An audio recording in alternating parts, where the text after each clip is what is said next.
உள்ளங்களே, இது ஒரு கடலில் பாறைகள், அதாவது அலையில் அடித்து வந்து மீன்கள் வெளியில் கிடக்கும்.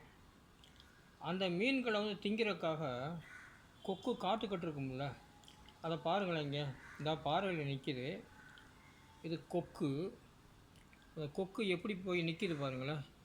அந்த மீன் வந்தோடனே கவக்கன் பிடிக்கும்.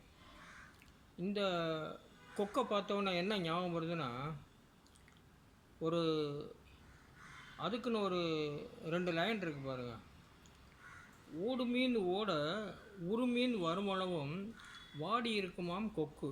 அப்படின்னா ஓடுற மீனெல்லாம் ஓடட்டும், எனக்குன்னு பெரிய மீன் வரும், அப்போ நான் கண்ணை திறந்து எனக்கு வேண்டிய மீனை பிடிச்சி நான் சாப்பிட்றேன் அப்படின்னு அது வரைக்கும் தூங்கிக்கிட்டே இருக்கிற மாதிரி ஆக்ஷன் பண்ணுவான். ஆனால் அந்த மீன் என்னவொன்னு ஓடிக்கிட்டே இருக்கும். பெரிய மீன் வந்தவுடனே கப்புன்னு பிடிச்சி அதை திங்க ஆரம்பிச்சிடும். அதுதான் அதுக்கு உள்ள ஒரு கருத்து. அது மாதிரி தான் எல்லாருமே நமக்கு என்ன தேவையோ ஏதாச்சும் எடுத்துக்கிறோம், தேவையில்லாத விட்டுறோம்ல.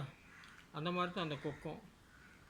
மீண்டும் சந்திக்கும் வரை தங்களிடமிருந்து விடைபெறுவது நம்மில் ஒருவனான நான்.